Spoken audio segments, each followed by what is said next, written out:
안녕하세요. 결혼한 지 1년 된 30대 가정주부입니다. 여러분은 결혼하실 때 어떤 기대와 목표를 갖고 계셨나요? 저는 평범했습니다. 토끼 같은 자식 낳고 아프지 않게 건강관리 잘하면서 남편과 알콩달콩 오순도순 행복하게 사는 것이었어요. 저는 남편도 저와 비슷한 꿈을 꾸고 있을 줄 알았습니다. 그런데 막상 살아보니까 남편은 우리 가족의 행복보다는 자기 가족의 행복을 우선시하는 사람이었어요. 도저히 더 이상은 남편이 원하는 대로 해줄 수가 없어서 이혼하자고 했습니다. 남편과 저는 지인의 소개로 만났습니다. 남편을 소개받을 당시 저는 대학교를 졸업한 뒤 마케팅 회사에서 일하던 평범한 회사원이었어요. 하루는 같이 일하는 동료가 자기가 아는 사람 중에 정말 괜찮은 사람이 있는데 한번 만나보지 않겠냐며 소개팅 자리를 주선해 주었습니다. 대학교 시절 연애를 해본 적은 있지만 직장을 다닌 이후로는 좀처럼 마음의 여유가 없어서 사람을 못 만나고 있던 게 사실이에요. 게다가 봄이라서 그런지 주변에 연인들도 많아졌었고요. 그런 와중에 동료가 다리를 놔준다고 하니 솔직히 조금 반가운 기분이었지요. 그런 제 마음을 눈치챈 건지 동료는 저더러 부담 갖지 말고 나가보라 했습니다. 남자가 마음에 들지 않으면 2번 안 봐도 된다면서요. 그렇게 그 주 주말에 나가게 된 소개팅 자리에서 지금의 남편을 만나게 되었습니다. 남편은 저보다 2살이 많았고 제가 다니던 회사에서 멀지 않은 제약회사에 다니고 있었습니다. 영업사원으로 일해서 그런지 말을 잘하더라고요. 점심 먹고 커피나 한잔 하고 들어올 줄 알았는데 저녁 식사도 같이 하고 맥주까지 한잔한 뒤 집에 들어왔습니다. 남편이 저를 집에 데려다 주곤 다음 주엔 언제 만날 거냐며 자연스레 애프터 신청까지 해왔고요. 이렇게 저와 남편의 연애가 시작되었습니다. 그리고 6개월 정도가 지났을 무렵 남편이 저에게 프로포즈를 해왔어요. 사실 연애 초부터 남편은 줄기차게 저와 결혼하고 싶다고 말해왔기에 언젠가는 이런 날이 올 거라는 걸 예상하고 있기는 했습니다. 다만 생각보다 너무 이른 감이 있어서 조금 당황했던 게 사실이에요. 남편은 평생 행복하게 해주겠다며 자기만 믿고 따라와 달라고 했어요. 자신만만한 그의 모습에 저는 인생을 건 게임을 해보기로 마음먹었지요. 본격적으로 결혼 이야기가 오가면서 양쪽 집에는 언제 인사를 드리러 가는 게 좋을지 이야기가 나왔습니다. 당시 남편은 서울에서 자취를 하고 있었고 저는 서울에서 부모님과 함께 살고 있었어요. 데이트가 끝나면 늘 남편이 저를 집에 데려다 주었기 때문에 제 생각에는 주말 중 하루 남편이 저희 집에 들려서 저희 부모님도 뵙고 저녁도 먹고 가면 좋을 것 같더라고요. 그래서 이번 주에 우리 부모님부터 뵙는 게 어떻겠냐고 물었습니다. 그러자 남편은 조금 당황하는 눈치였어요. 그러더니 남편 말로는 이런 건 시댁부터 가는 게 그림이 좋다고 하더라고요. 그림이 좋다는 게 무슨 소리냐고 물으니 보통들 그렇게 하지 않냐고 저에게 되묻더라고요. 저도 처음 준비해보는 결혼인데 뭘 얼마나 알았겠어요. 그다지 중요한 문제가 아니라고 생각했기 때문에 남편이 원하는 대로 하자고 했습니다. 당시 시부모님께서는 서울에서 차로 대략 3-40분 거리에 살고 계셨어요. 가기 멀고 힘든 지역도 아닌데 굳이 뭐 따질 필요가 있나 싶기도 했고요. 그렇게 인사를 드리러 가기로 한 주말이 되었습니다. 친정부모님은 이미 제가 사귀는 사람이 있는 것도 프로포즈를 받았다는 사실도 다 알고 계셨어요. 그래서 제가 인사를 드리러 간다고 했더니 저보다 더 떨려 하시는 것 같았습니다. 친정어머니께서 전날 백화점에서 근사하게 포장된 한과 세트도 사오셨더라고요. 그렇게 남편의 차를 타고 시댁으로 향했습니다. 남편은 뭐가 그렇게 즐거운지 콧노래를 흥얼거리더니 저는 묻지도 않았는데 혼자 자기 가족 이야기를 늘어놓더라고요. 물론 전에도 각자의 부모님이 어디에 사시는지, 연세는 어떻게 되시는지, 지금은 무슨 일을 하시는지 정도는 이야기를 나눈 적이 있었지요. 하지만 성격이라던가 부모님과 얽힌 이야기라든가 그런 건 그다지 말해본 적이 없었기에 흥미롭게 들었어요. 남편 말에 의하면 아버님 성격은 소위 상남자랍니다. 목청도 크시고 행동도 거침이 없으시대요. 성격도 화통하시고 의리, 사람 간의 정 이런 걸 중요시하신대요. 형제분들 사이에서 맞으시라 제사뿐만 아니라 아프신 시할머니도 모시고 계시고요. 어머님의 경우 아버님과는 반대로 말수가 적으시고 묵묵히 할 일만 하시는 편이라고 했습니다. 손이 빠르셔서 낮에는 틈틈이 소일거리로 생활비를 버시면서도 집안일도 하시고 지금은 시할머니 병수발도 들고 계신다고요. 남편은 자기 부모님은 정말 효자효부라며 저더러 우리도 그렇게 살자고 그러더라고요. 그때만 해도 남편이 말하는 우리도 그렇게 살자가 사실은 너만 그렇게 살아라는 의미라는 걸 정말이지 몰랐습니다. 시부모님에 대한 이야기를 듣다 보니 어느새 도착을 했더라고요. 남편이 벨을 누르니 어머님께서 반가운 표정으로 저희를 맞이해 주셨습니다. 집에는 아버님 어머님뿐만 아니라 시할머니도 계셨습니다. 당시 83이셨던 시할머니는 폐암 일기셨는데 뵙기에는 비교적 정정하신 모습이었습니다. 시할머니와 아버님은 소파에 앉아 계셨고 어머님은 부엌에서 식사 준비를 하고 계셨습니다. 저는 손님으로 간 자리였으니 시할머니 옆에 앉아 있었어요. 남편이 저를 슬쩍 부르더니 가서 어머님 좀 도와드리고 점수 좀 따는 게 어떠냐고 그러더라고요. 점수도 따야 되냐고 혹시 경쟁자가 있냐고 물었더니 남편이 잠깐 당황하는 눈치였어요. 경쟁자가 있는 것도 아니고 시험을 보는 것도 아닌데 왜 점수를 따냐고 다시 물으니까 그냥 잘 보이면 좋지 않냐고 그러더라고요. 그래서 제가 남편에게 그럼 자기도 우리 집에 인사 가면 우리 엄마가 음식할 때 도와줄 거냐고 물으니까 아무 말도 안 하더라고요. 솔직히 별 생각이 씨 한 말은 아니었는데 대답 없는 남편의 태도를 보니까 살짝 괘씸하더라고요. 좋은 마음으로 어머님을 도와드릴 수도 있었는데 갑자기 남편이 얄미워져서 안 도와드리고 식사 준비 다 될 때까지 시할머니 옆에서 말동무만 해드리고 있었습니다. 식사를 마치고 어머님께서 거실로 과일과 차를 내오셨습니다. 온 가족이 소파에 앉았는데 어머님만 바닥에 앉아서 과일을 깎으시더라고요. 남편이 그런 어머님께 저한테 시키라고 그러는 거예요. 제가 과일을 잘 깎는다면서요. 저는 깜짝 놀라서 무슨 소리를 하는 거냐는 표정으로 남편을 쳐다봤지요. 그랬더니 엄마도 좀 쉬어야 하지 않겠냐면서 저더러 깎으라고 그러는 거예요. 아니, 그러면 본인이 깎으면 되지. 왜 나한테 깎으라는 건가 싶더라고요. 그런데 그 순간 할머니께서 갑자기 사과 향이 맡기 싫으시다고 치우라고 하셨어요. 그래서 다행히 과일은 안 깎아도 되었지만 집으로 돌아오는 내내 아까 남편의 행동 때문인지 기분이 영 찜찜했어요. 자식이 부모님을 챙기는 건 당연한 거고 저도 이해할 수 있어요. 그런데 자꾸 저한테 이렇게 해달라, 저렇게 해달라 하는 게 솔직히 짜증나더라고요. 그래도 큰 탈 없이 상견례까지 하게 되었습니다. 시할머니를 모시고 나올 상황이 여의치 않아서 시댁 근처에 위치한 중식당에서 만나게 되었어요. 아버님께서는 마음이 급하셨는지 본론만 이야기하자고 하시면서 애들, 그러니까 저희가 결혼할 때 얼마나 해주실 수 있냐고 물어보시더라고요. 참고로 저희 부모님은 서울에서 한식당을 운영하고 계십니다. 증조 할머니 때부터 대를 이어온 식당으로 방송도 몇 번 탔고 단골 손님들도 많습니다. 자랑은 아니지만 장사가 잘 되는 편이에요. 이 사실을 시댁에서도 알고 계시고요. 저희 아버지께서는 조심스레 1억 정도를 생각하고 있다고 말씀하셨습니다. 그러자 아버님께서는 기분이 좋으신 듯 표정 관리를 못 하시더라고요. 이번에는 저희 아버지가 얼마나 생각하고 있으신지 물으셨어요. 아버님께서는 갑자기 목소리를 까시더니 솔직히 당신들은 돈이 없으시답니다. 병드신 할머니 수발 드느라 그나마 아들 장가 보낼 때 쓰려고 모아두셨던 돈 다 까먹으셨다고요. 그렇다고 장가 간다는 아들 못 가게 할 수도 없으니 일을 어쩌면 좋냐고 되려 저희 아버지께 물어보시더군요. 그러더니 하지만 당신 아들이 예전부터 그렇게 외제차를 타고 싶어 했답니다. 그래서 저희만 이해해준다면 제 쪽에서 지불하고 남편 쪽에서 외제차를 해오겠다고 하는 거예요. 돈이 없는데 무슨 외제차냐 싶었지만 남편이 옆에서 보태듯이 설명하기를 영업직군에서 일하려면 외제차랑 좋은 시계는 필수랍니다. 솔직히 말이 되는 것도 같았고 안 되는 것도 같았어요. 저희 아버지도 저랑 똑같은 생각이셨던 것 같습니다. 저희 아버지께서는 당장 뭐라 말씀드리기는 어렵고 저희도 한번 생각을 해보겠다 대답하셨습니다.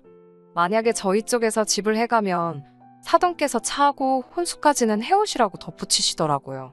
그러자 아버님도 그러시겠다 하셨고요. 저희 부모님은 고심 끝에 아버님의 제안을 받아들이기로 하셨습니다. 마침 저희 친정에서 멀지 않은 곳에 저렴한 전세가 나왔었거든요. 딸이 갑자기 시집을 간다고 해서 서운했는데 이참에 2년 더 옆에 끼고 살자며 좋게 말씀해 주셨습니다. 남편도 얼마 지나지 않아 제 예상보다도 더 비싼 외제차를 몰고 나타났습니다. 혼수도 제 취향과는 많이 멀었지만 하나둘씩 채워졌고요. 양가 어른들이 서로의 약속을 지켜주시면서 저희는 부부가 되었습니다. 하지만 막상 부부의 연을 맺고 나니 남편은 예전과는 다른 사람처럼 느껴졌습니다. 신혼여행지에서 있었던 일이에요. 신혼여행지에 도착한 둘째 날 왜인지 남편이 잔뜩 심통이 나 있더라고요. 제가 왜 그러냐고 몇 번을 물어도 제대로 이유도 말해주지 않았습니다. 저도 슬슬 화가 나기 시작했어요. 그때 남편이 저에게 어머님께 전화 드렸냐고 물었습니다. 무슨 전화를 드리냐니까 아까 저랑 장모님이랑 통화하는 건 들었는데 어머님이랑 통화하는 건 못 들었다면서 왜 어머님한테는 안 드리냐고 그러는 거예요. 딱히 드릴 말씀도 없는데 왜 전화를 드려야 하냐니까 장모님한테는 무슨 이야기를 했냐고 묻더라고요. 제가 모녀지간에 무슨 이야기를 했는지 사위가 왜 궁금해하냐고 그랬습니다. 그리고 원래 모녀지간에는 굳이 할 이야기가 없어도 자주 통화하고 그런다고 덧붙였어요. 그러자 남편은 모녀지간엔 할 이야기 없어도 전화하고 고부지간엔 그러면 안 되냐고 따지더라고요. 남편에게 지금 나랑 싸우고 싶어서 일부러 시비 거는 거냐니까 정말 이해가 안 돼서 그런답니다. 이해가 안 되면 이해하지 말라고 소리를 빽 질렀더니 왜 소리를 지르냐며 너무 서운하다고 그러더군요. 전화 한 통만 하면 끝날 일을 왜 크게 만드냐고요. 자기는 그저 제가 어머님한테 예쁨 받는 며느리가 되면 좋겠어서 그런 거랍니다. 그리고 어머님 입장에서도 며느리가 먼저 전화해주면 얼마나 기분이 좋겠냐고요. 그래서 아드님이 직접 하세요. 아무려면 아드님 전화가 좋지 생판남인 며느리가 좋겠습니까? 라고 잔뜩 비꼬아줬네요. 하지만 앞으로 제가 말씀드릴 사건에 비하면 이건 정말 양반입니다. 심지어 남편은 뉴스에서 어디 지역이 덥다 춥다 비 온다 눈 온다 어느 도시에서 사고가 났다만 나와도 저더러 전화를 드리라고 해요. 안부를 여쭈라고요. 앞에서도 말씀드렸다시피 시댁은 서울에서 차로 30분 거리입니다. 제주도에 비가 많이 왔다고 어머님 안부를 물어야 할까요? 대전에 큰 교통사고가 있었다고 전화를 또 드려야 할까요? 하지만 남편은 그게 다 며느리 도리랍니다. 제가 해야 어머님이 더 좋아하신대요. 반드시 제가 해야만 어머님이 저를 더 좋게 봐주신다는 거예요. 그러면서 남편이 입에 줄기차게 달고 다니는 말이 있었습니다. 자기 어머니는 한평생 힘들게 사신 분이랍니다. 그래서 잘해드리고 싶대요. 앞으로 꽃길만 걷게 해드리고 싶고 더는 고생 안 하고 사시게 해드리고 싶다고요. 그런데 왜 그 이야기를 자꾸 저에게 하는지 너무 부담스러웠어요. 지난번에는 제가 야근까지 하고 집에 10시가 다 돼서 들어온 날이었어요. 얼마나 피곤하던지 말 그대로 진이 다 빠져서 크지도 않은 집인데 현관부터 안방까지가 천리길 같더라고요. 결국 소파에 주저앉아 머리는 머리대로 다 풀어헤치고 옷도 벗다만 채로 늘어져 있는데 남편이 핸드폰을 제 앞으로 들이밀더라고요. 그러더니 며느리가 자주 전화 못 드려서 죄송하답니다. 그러는 거예요. 무슨 소린가 하고 보니까 남편이 어머님한테 영상통화를 걸어서 저를 비추고 있더라고요. 얼마나 당혹스럽고 화가 나던지요. 남편 손에서 휴대폰을 빼사 전화를 끊어버렸습니다. 그리고는 미친 듯이 화를 냈어요. 왜 멋대로 전화를 바꾸느냐고요. 그러자 어머님이 며느리 보고 싶어 하시는 것 같아서 그랬답니다. 진작에 제가 자주 연락을 드렸으면 자기가 그랬겠냐고 그러는데 어이가 없더라고요. 제가 이렇게 불만을 토로하고 있지만 저라고 시부모님께 아무것도 안 했을까요? 저도 남들 하는 만큼은 다 했습니다. 명절, 기념일 때는 당연히 찾아뵙고 식사도 사드리고 용돈도 챙겨드렸고요. 일주일에 한 번 정도는 전화도 꾸준히 드렸어요. 정작 어머님은 제 전화 그렇게 기다리지도 않으셨습니다. 심지어 어쩔 때는 어머님도 저도 둘 다 할 말은 없는데 먼저 끊기가 민망해서 서로 눈치 싸움만 하다 어색하게 끊을 때도 있었습니다. 그런데 남편 혼자서 그 난리를 치고 뿌듯해하곤 했어요.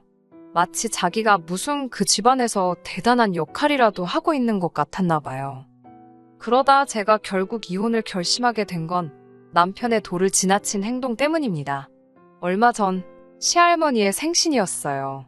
시할머니께서는 만사가 귀찮다며 집에 계시고 싶다 하셨는데 남편이 그래도 앞으로 사시면 얼마나 더 사시겠냐면서 콧바람이라도 쐬러 가자고 온 가족을 들쑤시고 다니더라고요. 사실 이 무렵에는 할머니 병세가 급격하게 안 좋아지셔서 거동도 많이 불편하신 상태였어요. 그런데도 남편은 그렇게 놀러를 가자고 우기더라고요. 고집도 그런 똥꼬집이 없다는 걸 온 식구가 다 알다 보니 그냥 가자가 이렇게 되었어요. 저한테도 회사에 얘기해서 휴가 내라고 어찌나 성화였는지 모릅니다. 주말에 1박 2일로 갔다 오면 좋겠는데 곧 죽어도 2박 3일은 가야 된다 했어요. 가뜩이나 곧 인사평가라 자리를 비우고 싶지 않았는데 어쩔 수 없이 휴가를 내야만 했네요. 그렇게 여행 당일이 되었습니다. 당연히 시댁으로 가서 시부모님과 시할머니를 저희가 모시고 여행지로 갈 줄 알았는데 남편이 따로 움직인다고 하더라고요. 저는 의아했지만 그렇다고 하니 그런가 보다 했어요. 설마 다른 계획이 있을 거라곤 조금도 의심하지 못했습니다. 그렇게 2시간을 달려 강원도에 도착했어요. 고기도 구워 먹고 수영도 할 수 있는 펜션이라면서 남편이 엄청 신났더라고요. 하지만 시할머니께서는 그새 더 안 좋아지셨는지 휠체어까지 타고 오신 상황이었습니다. 게다가 어쩐 일인지 어머님의 모습이 보이질 않았어요. 제가 남편에게 어머님은 어디 계시냐 하니까 남편이 능글맞은 표정으로 싱글벙글 웃어 보였습니다. 왠지 그 표정을 보는데 기분 나쁜 예감이 들더라고요.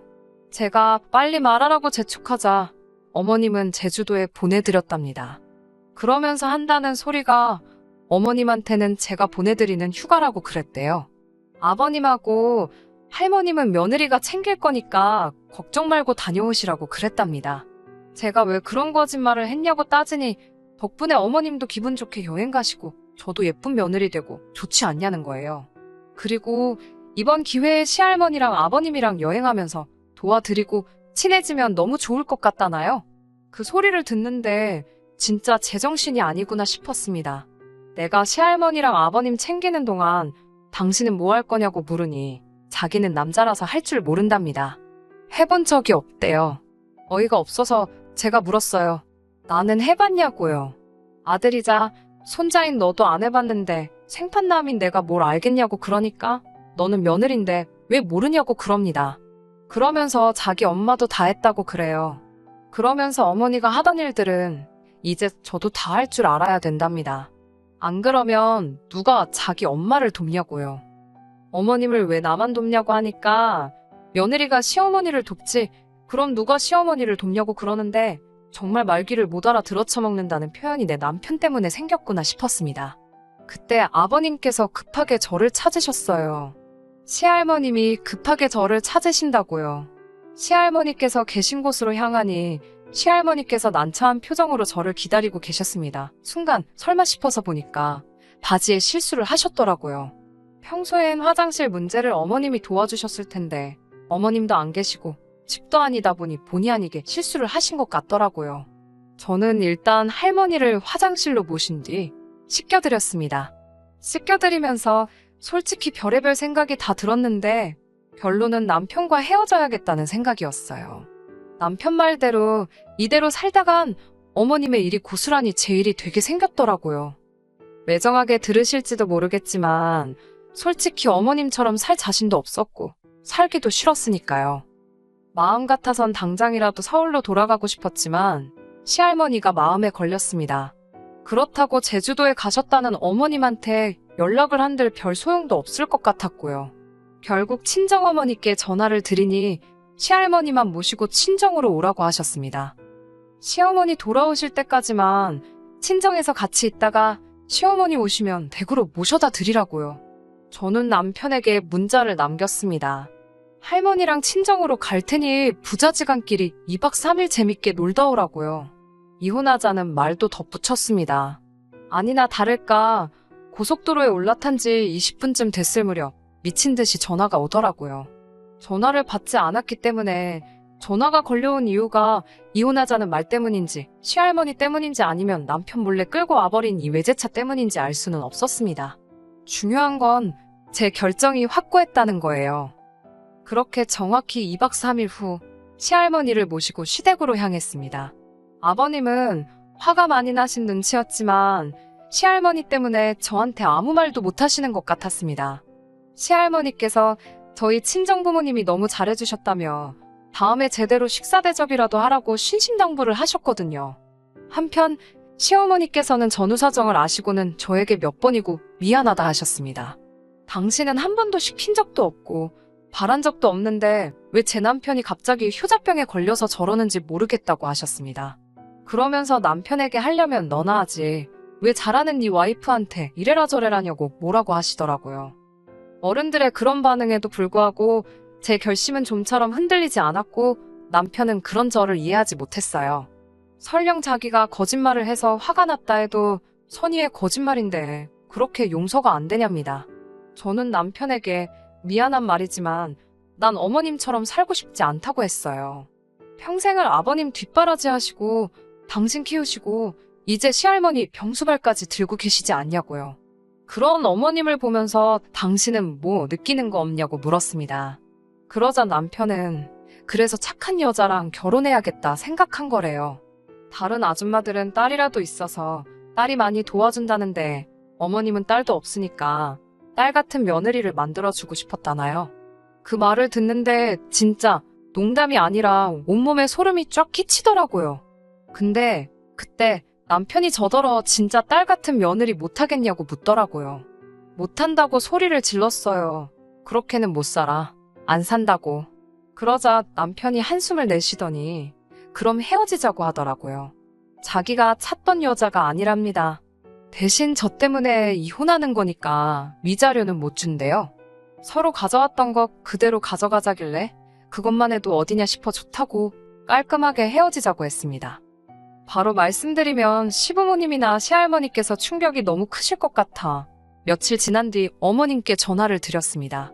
어머님께서는 이미 어느 정도 알고 계셨다면서 당신 아들 생각하면 잡고 싶으신데 같은 여자로서는 잡고 싶지 않으시다 하셨어요.